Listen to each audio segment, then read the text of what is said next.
Good afternoon and welcome to the Freedom to Buy podcast.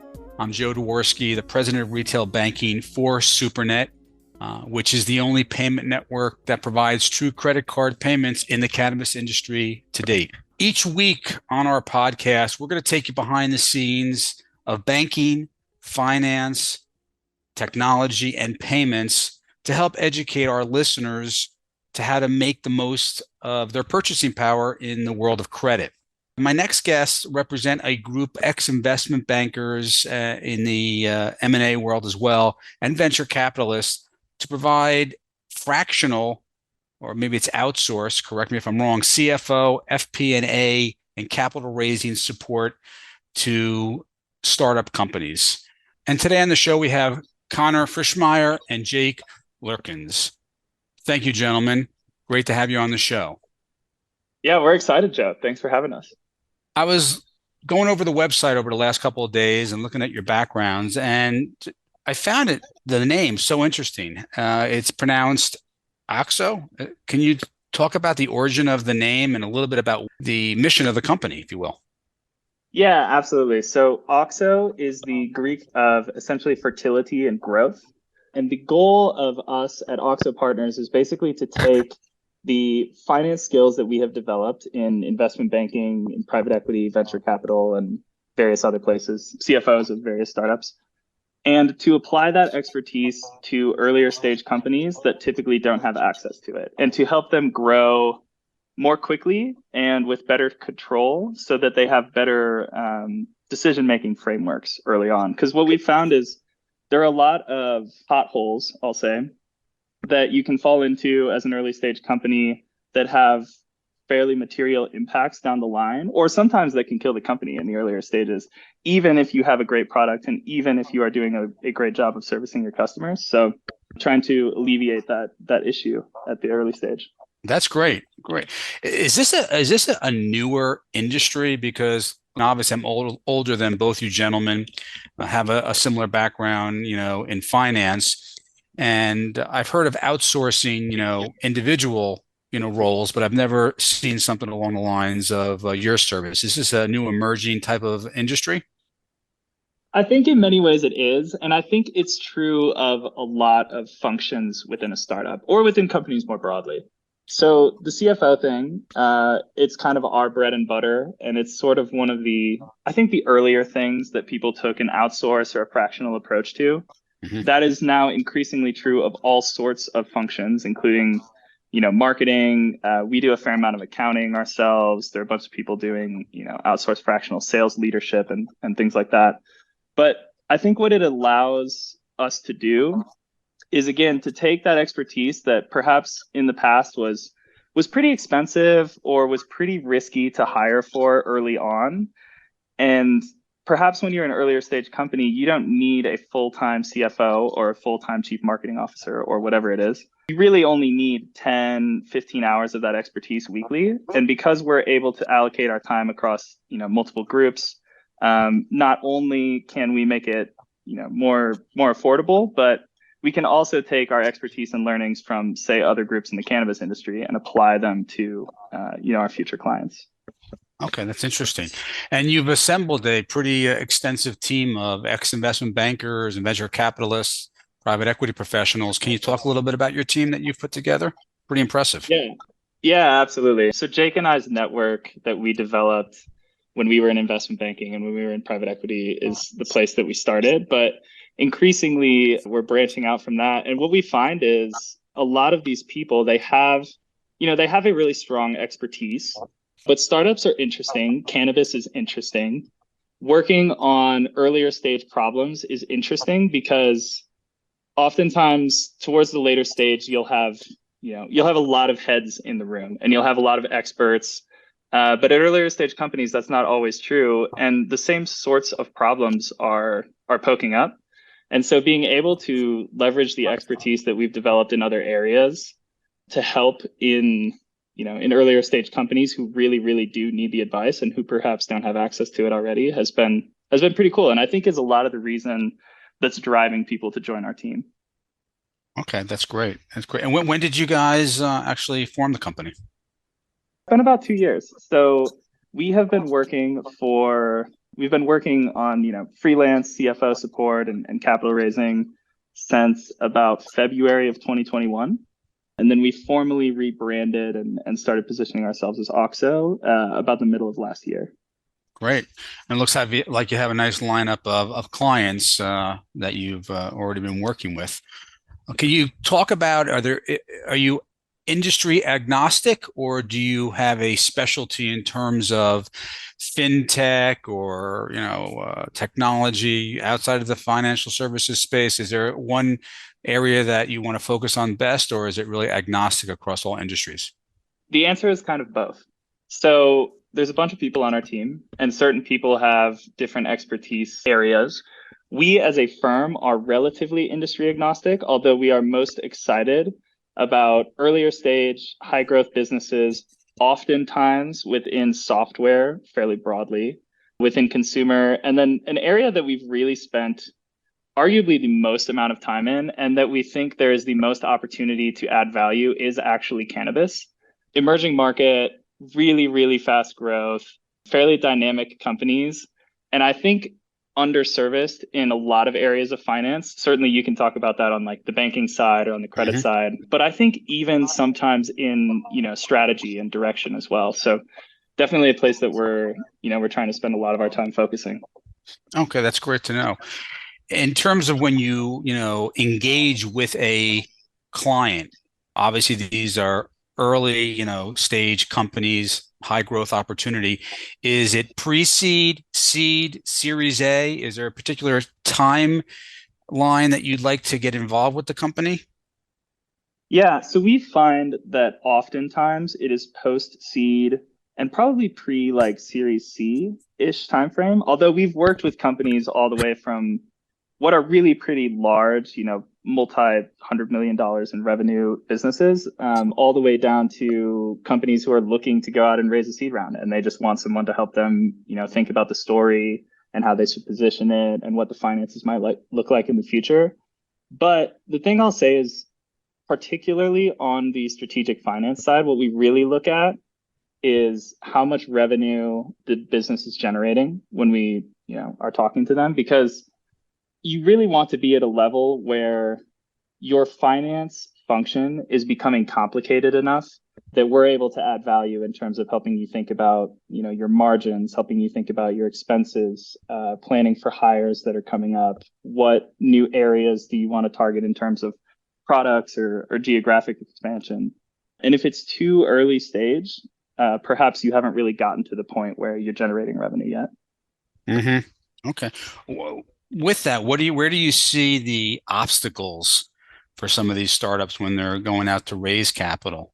I saw that you mentioned on your blog that, it could be challenging. It could be the wrong time. Can you talk a little bit about that, raising capital? Yeah, that's absolutely true. And I do want to give Jake a chance to jump in Oh too. So I'll yeah, be curious to Jake. see what he thinks. But Joe, I think one of the biggest things right now is the market is a little bit of a mess. And particularly early stage businesses are so accustomed to thinking from the lens of venture capital. And venture capital, in my opinion, in particular, is pretty challenging right now. Mm-hmm. And so something that we're constantly harping on is just broadening your lens and the way that you think about where you can find capital and what the terms of that capital might look like. And thinking, not only about equity, so that's venture capital, sometimes we'll talk to hedge funds and smaller private equity groups or family offices, angel investors, people like that. But also thinking about debt. And frankly, there are a fair amount of cannabis businesses that makes sense for. Mm-hmm. And you can look into, sometimes there are these royalty groups that will take like a cut of your revenue going forward. Mm-hmm. There are obviously venture capital groups who invest in cannabis. As an adjacent piece of that, some of them will do what's called venture lending, where you can fill out venture rounds with debt, and that kind of helps prevent all the dilution and some of the control issues that people can run into with giving away large chunks of equity. And then there's, old traditional commercial banks and like SBA type loan programs that can be a really good fit. I suppose SBA in the context of cannabis might not work, but you can find other options within the debt world. Okay, that's great. And Jake, let's pull you into the conversation. So, what is your main role at the company, and a little bit about your background, if you would.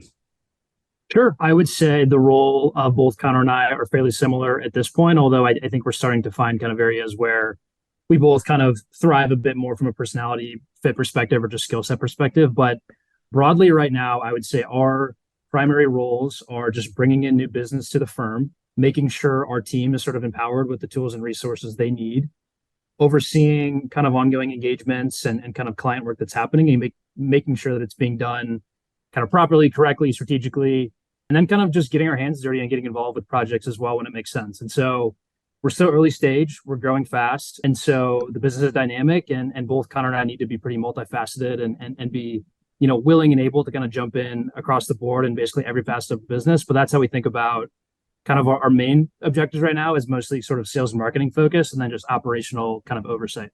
Okay, that's great. And with that, obviously we all know that what's going on in the marketplace, over the last, 12 months plus, in this rising rate environment and economic slowdown, and the venture capital is becoming tougher to come by, and people are sitting on the sidelines waiting to things to settle down. How has that impacted your business? So we basically have kind of like two different sides to our business, if you will. One side of the business is focused on capital markets and helping businesses raise capital and get in touch with the proper sort of like equity investors or debt groups, or again, Connor kind of referenced some of the different financing providers that are out there, but supporting with sort of capital raising itself is one part of our business. But there's an entire sort of other part of our business that's more involved kind of operationally with businesses kind of on their organic sort of internal finance picture. And I would say in the current market environment where capital raising is much more challenging, where the markets both on the equity and debt side are much tighter, it's really, really important for companies to focus on their internal organic cash flow generation. And so there's tools that can be used for that. There's, financial models and, things that are put together with kind of full three statement functionality where you can really, really forecast on a granular level your cash flow, and just a lot of the kind of internal dynamics of your business. You can pressure test different initiatives that you're contemplating to sort of see what those mean in terms of organic cash flow generation and kind of long-term, cash kind of picture. And so we see that side of our business coming into focus a lot more right now with the capital markets being so tight. And then kind of in the future, right, when those capital markets open back up, perhaps we'll see sort of a shift back towards that side of the business. But we've sort of set things up in such a way where it's, effectively sort of recession resistant in a way where when the markets are tight, the kind of internal finance support side of our business flourishes. And then when markets are kind of more open and people are raising more actively, we can kind of lean more into that service line. Okay, great. Yeah. Talking. So Go ahead. something Yep, go I want to add on that actually is I think frankly, from my perspective, and I'm pretty sure that Jake agrees with me, although I'll be interested to hear from him too. What gets me most excited, frankly, is managing cash flow. And I thought I we was going to love go to. bootstrap companies. We love companies who are obsessed with efficiently managing their finances because frankly, and I won't make any friends with financing providers on this maybe, but sometimes I see capital as a necessary evil, right? Like there is a place that you want to get to with your business and you are not able to generate that cash on your own. And therefore you have to go out and you have to get investment to do it. And that's important. And it's a core tenet of our business. And it's also, it's sexy, it's something that people love to go out and talk about. But when it comes to building a really strong company, in my opinion, it's all about focusing on your cash flow and managing that. And how can we funnel that into additional growth? And the anecdote is escaping me, but essentially, I think oftentimes the strongest companies actually come from recessions or come from down periods where they can't raise cash. And the reason for that is they just have to focus on building a really great business. And then in the future, once they've set up a really great business that does a really good job of generating cash flow, they'll have their pick of investors that want to come in and do business with them. Okay, that's great.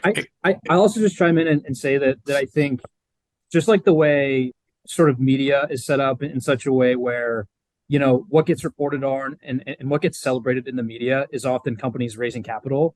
And that's great. And that's exciting. And that's really, really awesome for those companies. But what does not get celebrated because it's not publicized are the really, really beautiful companies that are able to generate their own cash organically and invest organic cash flow into their future growth initiatives. That is that's the holy grail. That's the type of business we should all be sort of aspiring for and hoping to work towards. And it's sort of unfortunate that those companies don't get celebrated in the same way that companies raising capital do.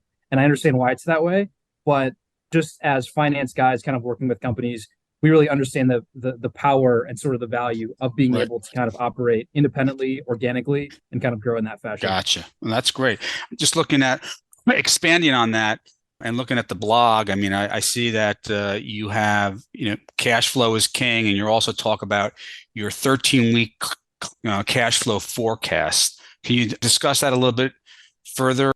Yeah. So, I mean, in sort of a circumstance where, a company's in a position where maybe it's fairly early stage and they don't have a ton of cash in the bank yet. And again, the capital markets are tight. And so being able to go out and find external capital is pretty challenging. It becomes really, really important to keep a really strong pulse on current cash flow and near-term cash flow over the next, kind of few months of the business life cycle, right? And so looking at a really granular level, and we do it on a kind of weekly basis over 13 weeks, and looking on a, customer by customer, every single item across sort of accounts receivable. When are we going to receive different payments, right? Like, how does that impact our bank account and our cash flow? Looking at the payables, what are all the payables we have? Who are the vendors? Are there ones we can stretch out further? Are there ones that need to be paid sooner? That has cash implications. And just kind of looking down the business at every single facet of the business, every single thing that impacts cash flow, if you're investing more into inventory or just kind of whatever else is sort of the specific cash flow kind of mechanics of that business, looking at every single granular item down the entire P&L, down the entire balance sheet, and understanding the movement of that on a really granular level over 13 weeks is a really good way to just sort of keep a really good pulse on cash flow and being able to manage the business accordingly over that short period of time when, again, getting access to that external capital is much more challenging now than it has been for, kind of like the period right before us now the other day. How'd you come up with 13? How'd you come up with 13 week? 13. It's obviously some people might say 13. How'd you come up with the 13-week cash flow? Is there something significant about 13 weeks? Weirdly specific, right? Exactly.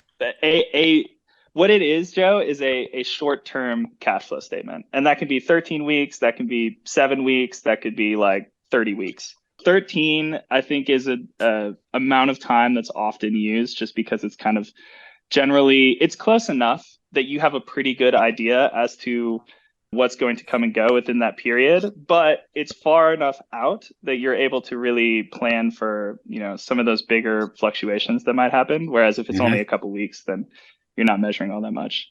Something I want to talk about on the cash flow front, and particularly as it relates to cannabis, is just how difficult it is to manage cash flow in the cannabis industry because it's so horribly underbanked. And so there are companies like SuperNet that are, I think doing a great job of providing more of these financial services for cannabis companies, but it's an industry where you can have these huge swings in cash flow and it's really hard to measure everything because you just don't have all the systems in place. And again, it's not their fault, but it does make it a challenge and it does make it something that I think you want to pay particular attention to. No, you hit the nail on the head. Absolutely. Absolutely. That being said, being the challenging environment that we're operating under, talking about, obviously cash flow and the cash flow strategy that you outlined. Can we talk a little? I want to segue. I want to shift. Let's talk about debt because, it's very difficult in today's world to raise equity. It's challenging depending on what market you're in. So can we talk about the debt world and the options for startups that exist? Yeah, absolutely. So cannabis, again, there is always some nuance around this. As we discussed, they're underbanked. There are several types of groups who will lend to cannabis companies. But within the broader startup context, I think the areas in which Jake and I typically go and look are, again, within the venture ecosystem, these venture lending providers. So these are groups who will come in behind VCs and will say, okay, we really trust X VC fund. We know that they're well funded. We know that they invest in great companies. And therefore, we will lend up to X amount to this company on top of the venture round that they're part of. And it's just a way for all of the equity holders. Now that means the founders, it also means the VCs to reduce the dilution in the company, hold on to more of it. And typically it's not a large chunk of debt, so it's pretty manageable. Commercial banks are a great option. Of course, that's not true for cannabis companies. And then I think what's particularly exciting in this context is the specialty lending groups. So there are all these groups that manage money. I think about like family offices, which are essentially like groups who manage wealth for, wealthy families and individuals in the United States or around the world.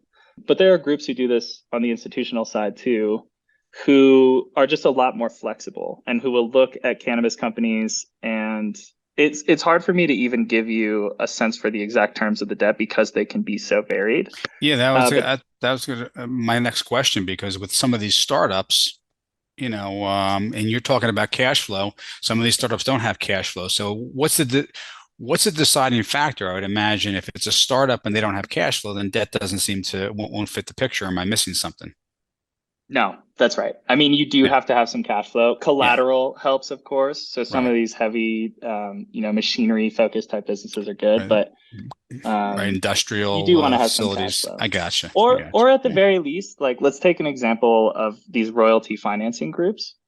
You should at least have revenue, but they can get comfortable if they see that, okay, this startup's revenue has been fairly consistent or is growing over the past year or the past year and a half or whatever it is. So we'll lend you X amount, and in return, we want to receive 10 to 15% of that revenue off the top, which can be it's going to cut into your margins, but it can be a cool way to get access to non-dilutive capital earlier in your tenure as a company versus more traditional loans. Mm-hmm. Okay. That is very interesting. Let me ask you, let's just take a little shift. I mean, looking at your website, you guys have some interesting backgrounds, but I see, Connor, that you're in a band. So tell me a little bit about this band that you have. It seems interesting. Yeah, the Single Dads. So the Single Dads is a really terrible punk rock band from San Francisco who plays in a garage. I lived in a house, actually.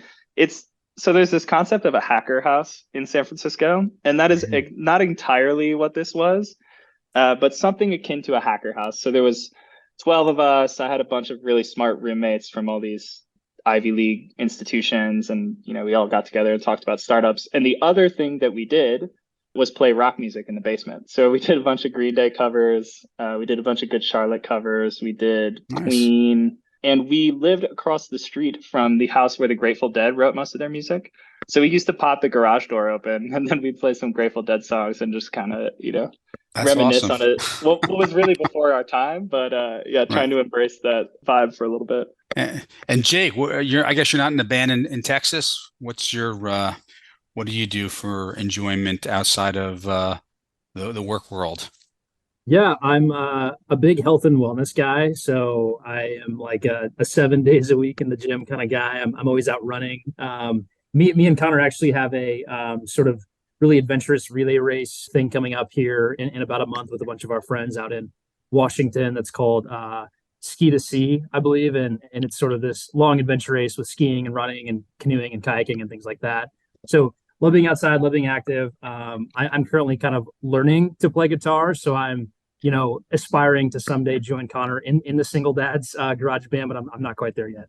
Okay, that's great. And how did you? I mean, you're in Texas, and Connor, you're in Colorado. No, that's where you like. Where are you based out of, Colorado? New York. Oh, you're in New York. Okay, my old stomping grounds. Yeah. So you guys worked together on Wall Street, and then you went back to Texas, Jake? I actually moved down to Texas a couple years ago to join a different kind of startup that I helped kind of run corporate development for a period of time, but before I left and kind of linked up with Connor. So a job took me down here, but I've just stayed here for now. It's kind of a good place to live. Perhaps might make a move to the mountains soon, just because I think it fits my lifestyle better. But Texas has been home ground for a while. Okay, great. And I'm going to jump back into the business side now. I found, the background is interesting, but, and then we'll, wrap it up. Talking about, your services and what you guys offer, I think it's fascinating because it's under one umbrella. all these services, and it's new to me, and I'm really glad that we have the opportunity to talk to you today. How does an engagement work with the company? I mean, I know from my days in raising capital, you raise capital, you get a percentage, but you offer so many different services. When a company engages, how do how does your fee structure work? Yeah, it's a good question. I think if you take a step back, again, like going back to the whole quickly and and frankly, like in a less nice way, like not implode on their own on the way out. So, and with that goal, what's really cool about it is that if you get in on the ground floor of a startup and they do well, you continue to grow with them, which is something that we've done in cannabis and in other industries. And so ultimately, we're pretty flexible on the way that we structure our engagements based on the particular needs of that company, right? Okay. So if they need to go out and raise capital, well, it might look a little bit more like a percentage thing, or maybe they just want us to do some background stuff. They want to put together an investment deck. They want to put together a financial model. So perhaps we'll bill hourly or like on a project basis for that. But then there are other situations where the capital's been raised, they're going out, they're deploying it, they're building the business, and they want someone to stick around for a longer period of time to help them develop frameworks for thinking about how to grow. Mm-hmm. And in those cases, then we might do more like a retainer or like an ongoing thing. But again, the goal is to find a way to align with the company to help them reach their goals and to kind of be along for the ride alongside them. Okay, that's great. Well, this has been very, very eye-opening for me, very informative. I'm glad that we had you on today because I know when Brosco sent everything over to me, I'm like, I don't know who these guys are. And really, I've learned a lot. How can our listeners get in contact with you guys? What's the best way to reach you guys? Yeah, check us out on our website. Send us a link. Check us out on LinkedIn. You can send us emails. We are Connor and Jake at auxopartners.co. And yeah, we'd be very excited to talk with anybody. Okay, terrific. Well, Connor, Jake, I thank you for joining us this afternoon. This has been great having you on. Thanks for listening to Freedom to Buy, presented by SuperNet. To learn more about SuperNet, you can reach out and check our website out at supernet.ai. And you can find the Freedom to Buy podcast on Cannabis Radio. And you can also find it on Apple Podcasts, Amazon Music, Spotify, and Google Podcasts. And we look forward to speaking to you next week. And thank you for your time today. Have a good afternoon. Yeah, thanks so much. It's been a pleasure.